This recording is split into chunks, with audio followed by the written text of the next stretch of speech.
महाराजांचा आज राज्याभिषेक दिन आहे तिथीप्रमाणे. आज तो उत्साह बघा तुम्ही शिवभक्तांमध्ये, मावळ्यांमध्ये. आणि म्हणून आम्ही देखील शिवाजी महाराजांचे मावळे म्हणूनच आलेलो आहे. भरत गोगावले पण मावळे म्हणूनच आलेत. आणि त्यामुळे रायगडावरच्या शिवराज्याभिषेक दिनासाठी आम्ही आलेलो आहे. सगळ्या गोष्टी व्यवस्थित होतील छत्रपतींच्या आशीर्वादाने. लवकरच होईल निर्णय, काही अडचण नाही. आता एक महत्त्वाचा प्रश्न असा पडतो की उद्धव ठाकरे दौरे करतायत खासदारकीनंतरचे आणि सभा घेत आहेत, जाहीर सभा घेत आहेत, त्याच्यावरती तुमचं काय काय बोलणार मी?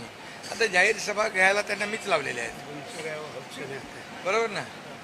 आता मी कामाला सगळ्यांना लावलेलं आहे. आणि खरं म्हणजे हे एक म्हण आहे, वराती मागून घोडे. हे सगळे गेल्यावर आता हे पोचत आहेत, त्याचा काय उपयोग आहे? आणि जो बूंद से गए वो हाऊस से नहीं आती है. एक महत्त्वाचा प्रश्न असा राहतो, काल जी फडणवीस साहेब आणि उद्धवजी ठाकरे यांची जी विमान प्रवास झाली त्यावर जेव्हा उद्धवजींना विचारलं त्या भेटीबद्दल, त्या चर्चेबद्दल किंवा प्रवासाबद्दल, तेव्हा ते असं म्हणाले की आमची उच्चस्तरीय चर्चा झाली. अर्थात ही कमेंट जी होती साधारणपणे हसून त्यांनी उत्तर दिलं होतं. कोणी? उद्धव ठाकरे. विमानापेक्षा इमान महत्त्वाचं असतं.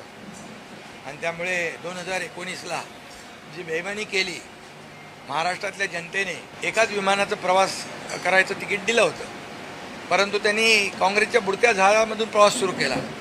आता ते गटांगळ्या खात सुटलेत. आणि त्यामुळे अशा प्रकारचे प्रयत्न जे आहेत ते सुरू आहेत. परंतु देवेंद्रजी खूप हुशार आहेत आणि त्यांनी 2019ला कपटी मित्र किती घातक असतो हे पाहिलेलं आहे.